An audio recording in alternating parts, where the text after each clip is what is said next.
Salam jumpa dalam Renungan Harian Katolik dari Paroki Santo Thomas Rasul Sri Bawono. Hari ini Jumat 29 Maret 2024. Kita akan merenungkan bacaan dari Injil Yohanes bab 18 ayat 1 sampai dengan bab 19 ayat 42.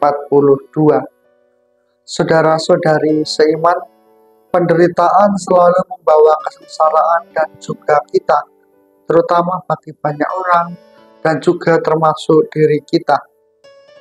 Seringkali kita berusaha sebisa mungkin untuk menghindari yang namanya penderitaan.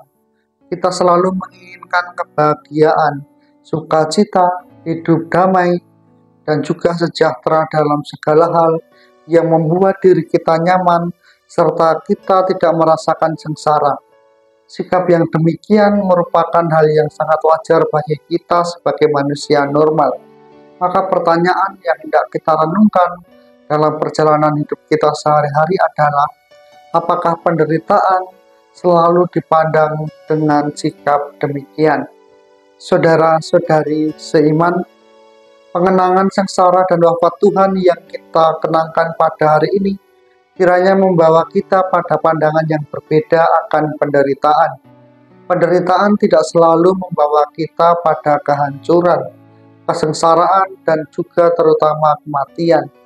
Hal tersebut hendak menunjukkan bahwa kendati penderitaan merupakan suatu hal yang bersifat negatif dan menurunkan derajat kita sebagai manusia, maka pada akhirnya kita juga akan diselamatkan oleh Kristus yang rela menderita dan juga mengalami kematian dan kebangkitan ketika Ia menyelamatkan manusia.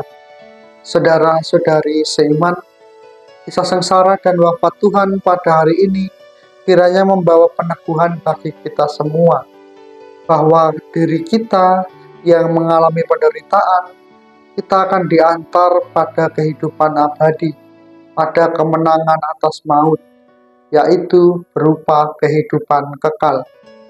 Hal tersebut berarti bahwa kita akan berada dalam situasi dan kondisi menderita, maka kita tak perlu takut lagi karena Tuhan menunjukkan kepada kita kemenangan atas maut.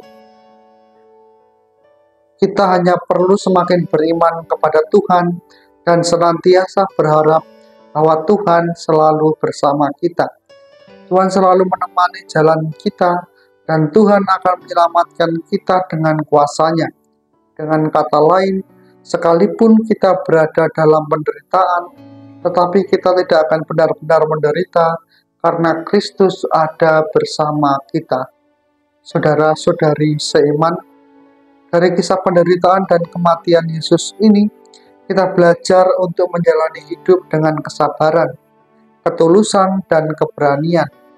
Meskipun menghadapi rintangan dan cobaan, kita harus tetap teguh dalam iman dan kasih seperti Yesus, seperti yang Dia tunjukkan, bahwa kasih dan pengampunan adalah jalan menuju keselamatan dan juga kehidupan yang sejati.